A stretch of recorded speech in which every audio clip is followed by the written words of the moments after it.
एक अखबार में मैं सुबह खबर पढ़ रहा था और उसमें महिला अपराधों को लेकर के एक खबर छापी गई है। मेरा कहना यह है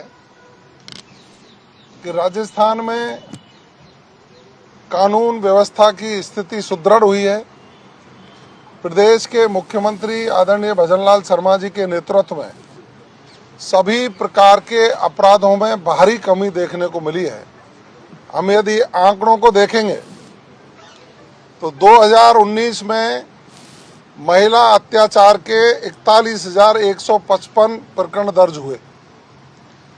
2020 में, 21 में, 22 में और 23 तक, यानी कि 23 में भी 42,174 प्रकरण दर्ज हुए। और हम यदि इसका तुलनात्मक अध्ययन करेंगे तो 24 और 25 के आंकड़े आप देखेंगे तो 24 में 37,700 और 25 में भी 37,900 के आसपास प्रकरण दर्ज हुए हैं। उस अखबार में खबर छपनी चाहिए थी कि आज से 2 वर्ष, सवा 2 वर्ष पहले जो सरकार थी, उस सरकार में महिला अत्याचार चरम पर थे, 42,174 और अब 37,900, यानी कि 4,000 प्रकरण दर्ज होने में कमी आई है। ये तभी संभव हो पाया है जब हमारी पुलिस ने अपराधियों के खिलाफ सख्त कार्रवाई की है और माननीय मुख्यमंत्री जी के नेतृत्व में हमने महिला और बच्चों के प्रति घटित अपराधों के उनके त्वरित निस्तारण की भी व्यवस्था की है और हमने सुरक्षात्मक उपाय भी किए हैं। आप देख सकते हैं कि हमने एंटी रोमियो स्क्वाड का गठन किया, कालका यूनिट का गठन किया, 500 कालका यूनिटों का गठन करके महिला अपराध करने वाले लोगों के खिलाफ कार्रवाई करने के लिए उनको तैनात किया है। हमने सिकाऊ विशेष महिला अपराध अनुसंधान इकाइयों को मजबूत करने का काम किया और 41 जिलों में इनका गठन कर दिया गया है। महिला हेल्प डेस्क हमारी सुचारू रूप से संचालित है। 49 महिला थाना कार्यरत हैं। जहां कहीं भी महिलाओं के प्रति अपराध की शिकायत मिलती है तो महिला थाने में दर्ज करके उसके खिलाफ हम कार्रवाई करते हैं। One stop crisis management centre for women, ये हमने स्थापना कर दी। इसमें जो दिसंबर तक सेंटर पर कुल 9,869 शिकायतें आई थी, जिनमें से 9,729 का हमने निस्तारण ही कर दिया। हमारा जो क्विक रेस्पॉन्स है, महिला अत्याचार करने वालों के खिलाफ जो हमारी कठोर कार्रवाई होती है, उसी का कारण है कि महिला अपराधों में भारी कमी देखने को मिल रही है। इसके अलावा हम सुरक्षा सखी हमने बनाई है, गांव-गांव महिला सलाह सुरक्षा केंद्र बनाए, राजकॉप सिटीजन ऐप बनाया है। उस पर यदि शिकायत दर्ज होती है तो हमारी पुलिस त्वरित रूप से कार्रवाई करती है। महिला शक्ति आत्म सुरक्षा प्रशिक्षण योजना भी हमने लागू की है, जिनको हम ट्रेनिंग कर रहे हैं कुछ स्वयं सेवकों को।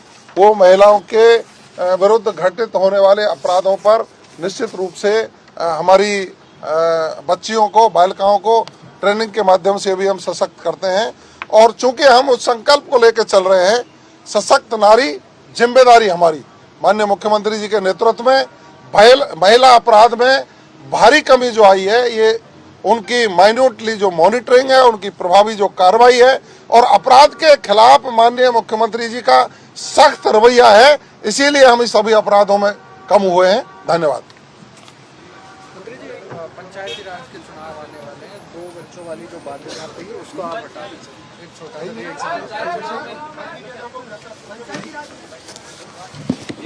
पंचायती राज चुनाव में जो बच्चों वाला वो विषय मेरा कर रहे हैं या एजुकेशन वाला सिस्टम खत्म कर रहे हैं क्या? वो विषय मेरा है। हाँ, वो है।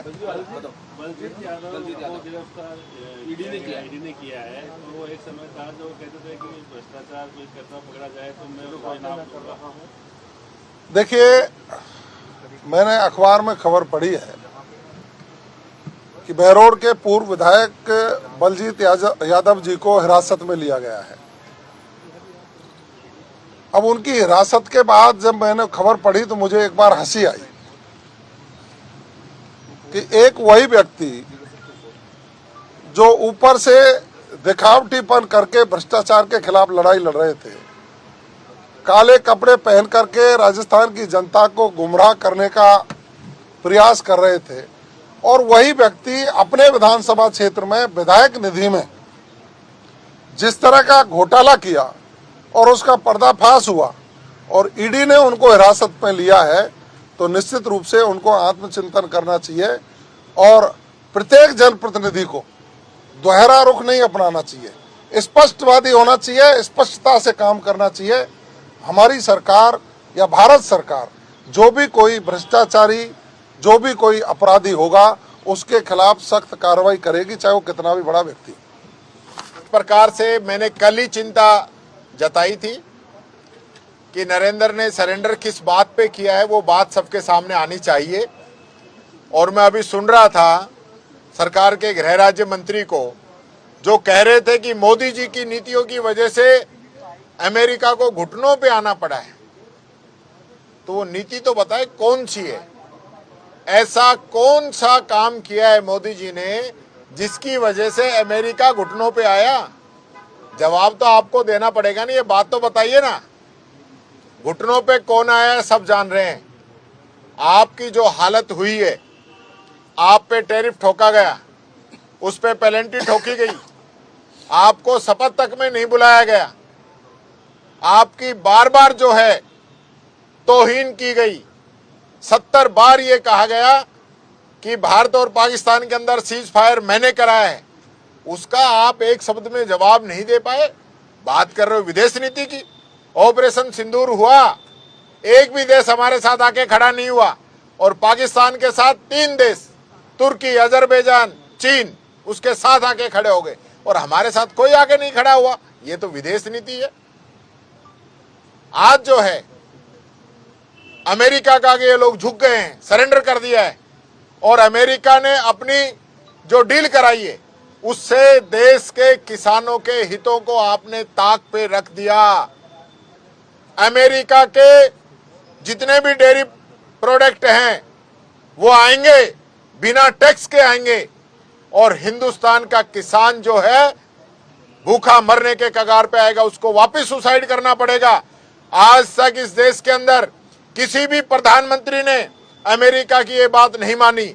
अमेरिका अपने डेयरी प्रोडक्ट भारत में भेजने के लिए आज से कोशिश नहीं कर रहा, बहुत सालों से कोशिश कर रहा है, लेकिन देश के किसी भी प्रधानमंत्री ने उनकी भी ये बात नहीं मानी। लेकिन यहाँ जो है नरेंद्र सरेंडर कर गया और उनकी ट्रेड डील में शामिल हो गए, उनकी बात मान ली, और आज वाहवाही, किस बात की वाहवाही कर रहे हैं? किस बात की वाहवाही कर रहे हैं? इस देश के किसानों को अमेरिका के आगे आप लोगों ने गिरवी रखने का काम कर दिया। हमारा भारत का किसान कहां जाएगा? पहले ही 3 काले कानून लाकर उस पर पाबंदी लगाने का प्रयास आप लोगों ने किया था। आज उसकी फसल आप नहीं खरीद रहे हैं, उसको यूरिया, डीएपी नहीं दे पा रहे हैं, उसको अच्छा बीज नहीं दे पा रहे हैं, और अब ऊपर से ये मोदी जी ने जो ट्रंप के आगे सरेंडर किया है, ये खामियाजा और हमारे देश के किसानों को अब भुगतना पड़ेगा। ये बात कहना चाहता हूँ। इस तरह से पार्लियामेंट चल रही है और नेता प्रतिपक्ष को बोलने नहीं दिया जा रहा, और मुद्दा किसी और का नहीं है, पूर्व जनरल से जुड़ा हुआ है, उनकी किताब से जुड़ा हुआ है। और ऐसी क्या बातें हैं जो सत्ता के लोग सदन में नहीं आने देना चाहते हैं, होम मिनिस्टर नहीं आने देना चाहते हैं, रक्षा मंत्री नहीं आने देना चाहते हैं। जनता को अधिकार है सच्चाई जानने का कि चाइना घुस गया है हिंदुस्तान के अंदर, और उसमें किसकी लापरवाही है, किसने सैक्रिफाइस कर दिया हिंदुस्तान के बॉर्डर को, और किन बातों की वजह से कर दिया, यह हिंदुस्तान की जनता जानना चाहती है। और जिस तरीके से कॉम्प्रोमाइज किया गया, परंपरागत रूप से रशिया हमारा देश था और अमेरिका हमेशा पाकिस्तान को सपोर्ट करता रहा है। अमेरिका की नीति हमेशा पाकिस्तान को सपोर्ट करती रही है।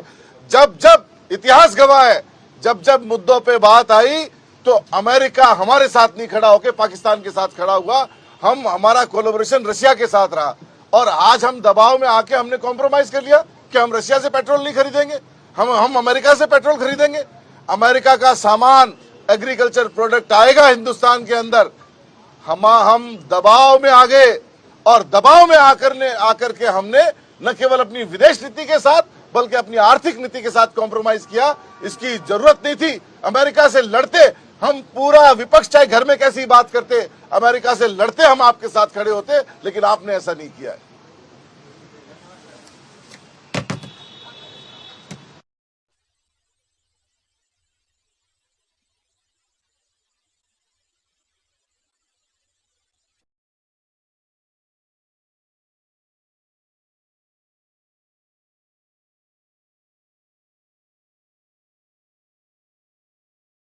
जवाब दे पाए सवालों का। बहुत बेसिक सा सवाल था, 2-3 बात उन्होंने पूछी और लास्ट तक सवाल अनुत्तरित रहा। और जब नेता प्रतिपक्ष ने सवाल किया तो वापस से वही उत्तर पढ़ने लग गए। तो इस तरीके से सदन चल रहा है। और मैं मुख्यमंत्री जी को गुजारिश करना चाहूंगा कि आज का एपिसोड देखे, मंत्रियों की वर्किंग रिव्यू करे और जरूरत हो तो मंत्रिमंडल चेंज करे। कोई मंत्री जवाब नहीं दे पा रहा है। हम 1, 2, 3, 4 किसी की बात करेंगे। रेवेन्यू मिनिस्टर का भी वही हाल, जनजाति मिनिस्टर का भी वही हाल। कोई भी आदमी अपने सवाल का जवाब देने में सक्षम नहीं है। और पीएचडी मिनिस्टर से बात करी तो वो तो बात ही तीसरी करने लग गए।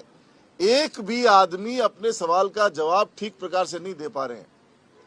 जब उनको ये पता नहीं है कि होमलेस और आवास विहीन का कोई एक ही मतलब है, कोई डिफरेंट मतलब नहीं है, लेकिन उनको समझ नहीं आ रही है। और सवाल पूछने वालों ने एक सिंपल सी बात पूछी कि इसके अलॉटमेंट का क्या प्रोसीजर है और इसकी मीटिंग कब कब हुई। उसमें फिर वो पुराना आंसर पढ़ने लगे। न उनको मीटिंग का मालूम, न अलॉटमेंट के प्रोसेस का मालूम। और बजाय ये सब कहने के, आप सब ने ये भी गौर किया होगा कि जब वो ऐसे 2-0 पॉलिसी यू करने लग गए, मतलब मंत्री जी ऐसे जब बिहेवियर किया उन्होंने, तो अधिकारी दीर्घा में बैठे अधिकारी हंस रहे थे। तो मंत्री महोदय, हंसी का पात्र तो मत बनाओ, स्टडी करके आया करो, तैयारी करके आया करो। और जिस जुमले पे ये राज में आए, महिलाओं पे अत्याचार नहीं सहेगा राजस्थान, आज पूरे राजस्थान में महिलाओं पे अत्याचार हो रहा है। और आज पर्ची के माध्यम से मैंने भी बात उठाई। एक बच्ची ने सुसाइड अटेम्प्ट किया अजमेर में। और किस बात पे अजमेर किया कि अटेंडेंस कम कर दी गई और अटेंडेंस के वजह से एडमिशन नहीं, एग्जाम में नहीं बैठने दे रहे हैं। और ये बात, इसका नोटिस जब बच्ची को पता लगा तो उसने जहर खा लिया। कल बोली में जैसी घटना हुई, अभी हमारे साथी विधायक बूंदी वालों ने भी एक घटना का जिक्र किया। तो चारों तरफ महिलाओं पे अत्याचार हो रहा है, सरकार संज्ञान नहीं ले रही है। आप सबसे गुजारिश करता हूं मीडिया के साथियों से कि सरकार को क्वेश्चन पूछो कि क्वेश्चन आवर क्यों फेल हो रहा है, क्वेश्चन आवर की गरिमा क्यों खत्म की जा रही है। और जब सवाल करने वाले आपस में क्या बात करते हैं, या एक बात आपको बतानी बहुत जरूरी है कि सवाल कितने आएंगे, ज्यादा सवाल नहीं आ जाए, इसलिए आप क्वेश्चन पढ़ दो, आप आंसर पढ़ दो और एक ही एक बात को 4 बार कह दो और मैं संतुष्ट हूं और उसको भी पढ़ के कह दो, तो टाइम वेस्ट किया जा रहा है। जो 8 करोड़ जनता जिस उम्मीद से देख रही है, हमारा काम प्रतिपक्ष का है, विपक्ष का है, हमारा काम जनता के लिए सवाल पूछने का है। और सवालों पे ये खरे नहीं उतर रहे हैं। आप सबकी जिम्मेदारी है, हम सब मिलकर के सरकार को मजबूर करें कि जो 8 करोड़ जनता के सवाल है, उनका सवाल का जवाब इस असेंबली में देवे। डूंगरराम गेदर, विधायक सूरतगढ़। आज पर्ची के माध्यम से मैंने बीकानेर में जो धरना चल रहा है उसको लेकर के बात रखी है। और ये पर्यावरण बचाओ खेजड़ी बचाओ समिति द्वारा बिश्नोई समाज की अगुवाई में 2 फरवरी से लेकर के लगातार धरना चल रहा है। और इस धरने की शुरुआत अब से लगभग 2 साल पहले हुई। 2 साल पहले नोखा दहिया के अंदर जहां ऊर्जा का सौर प्लांट लग रहा है वहां धरना चला। 2 साल से वहां धरना चल रहा है। पिछले 6 महीने से बीकानेर कलेक्ट्रेट के आगे धरना चल रहा है। और इससे पहले 10 नवंबर 2024 को जब राशीसर के अंदर महापड़ाव था, उस समय खींवसर का उपचुनाव था। तो खींवसर के उपचुनाव के अंदर जब मुख्यमंत्री जी गए, कुचेरा के अंदर बिश्नोई समाज के साधु संतों के साथ उनकी बातचीत हुई और बातचीत के अंदर उन्होंने ये आश्वासन दिया कि हम जल्दी ही कड़ा कानून, सख्त कानून खेजड़ी काटने को लेकर के आएंगे।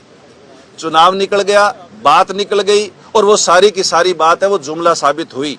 उसके 1 साल बाद संसदीय मंत्री जी ने प्रेस कॉन्फ्रेंस करके कहा कि हम कड़ा कानून बना रहे हैं। क्या कड़ा कानून बनाया कि 100 रुपए को जुर्माना को बढ़ा करके हमने 1000 रुपया कर दिया और वन विभाग के कर्म यानी जो पेड़ काटने पर 6 माह की जो सजा थी, उस 6 माह की सजा को खत्म करके 5000 रुपए जुर्माना आप लोगों ने कर दिया। मैं ये कहना चाहता हूं कि ये उद्योगपतियों के आगे इतने झुके हुए क्यों हैं और इतने टाइम से धरना चल रहा बीकानेर के अंदर, सरकार का कोई भी नुमाइंदा उनसे बात क्यों नहीं कर रहा है। 2 तारीख को मैं भी वहां बीकानेर के अंदर था, लगभग 50,000 लोग महापड़ाव पर थे, लेकिन सरकार का कोई नुमाइंदा बातचीत करने के लिए नहीं आया। उसके बाद बिश्नोई धर्मशाला के आगे जाकर के उन लोगों ने आमरण अनशन शुरू कर दिया। पिछले 3 दिन से 29 साधु संत, 1 साध्वी, 60 महिलाएं और लगभग 400 पुरुष आमरण अनशन पर हैं, अन्न जल त्याग करके। लेकिन अब तक सरकार का कोई भी नुमाइंदा उनसे बातचीत करने के लिए नहीं पहुंचा है। हम लोगों ने विधानसभा के अंदर ये मुद्दा उठा करके पर्ची के माध्यम से बात रखी है कि आप सरकार का कोई नुमाइंदा जाकर के उनसे बात तो करो। आपकी बात बैठती है नहीं बैठती है, आश्वासन देते हो, आगे देते हो, वो अलग मैटर है, लेकिन बातचीत करनी चाहिए। इन लोगों ने आज तक बातचीत नहीं की है। तो हमारा निवेदन है कि आपके माध्यम से भी हम ये बात सरकार तक पहुंचाना चाहते हैं कि जो बातें विधानसभा के अंदर उठती हैं, चाहे पर्ची के माध्यम से उठे, चाहे 295 के माध्यम से उठे, चाहे स्थगन के माध्यम से उठे, उन सारी की सारी बातों को मुख्यमंत्री जी को देखना चाहिए, संज्ञान लेना चाहिए और उन सारी की सारी बातों की सच्चाई है वो जाननी चाहिए। धन्यवाद। घनश्याम मेहर, विधायक टोडा भीम, जिला अध्यक्ष जिला कांग्रेस कमेटी करौली। आज सदन में स्थगन के माध्यम से एक मुद्दा आया, एक गंभीर विषय है। करौली जिले में जिला कांग्रेस कमेटी के अध्यक्ष होने के नाते आज मैंने एक विषय उठाया कि हमारे यहाँ करौली नगर परिषद के द्वारा एक शमशान भूमि और उसी में आधा पार्ट अपने कब्रिस्तान है, उसको सरकार अलॉट करके राजनीतिक दल का कार्यालय बनाना चाहती है। वो भूमि सैकड़ों साल से रिकॉर्ड में दर्ज है और वहाँ शमशान और कब्रिस्तान दोनों स्थापित है।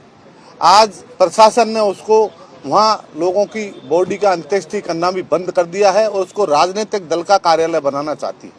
ये गंभीर विषय इसलिए है कि वहाँ सामाजिक सौहार्द वातावरण बिगड़ सकता है। तो सरकार को आगाह किया है कि भाई ऐसे मामले में, और जो भूमि कब्रिस्तान की है वो वक्फ बोर्ड से ट्रांसफर होकर आई है, तो ऐसी भूमि को सरकार उसका किस्म परिवर्तन करके और राजनीतिक दल को अलॉट करना चाहती है। उसकी विज्ञप्ति अभी नगर परिषद करौली ने जारी की है और उसमें 15 दिन का उनने आक्षेप मांगा है। ऐसे मामले में आज विषय हमने सरकार के सामने रखा है।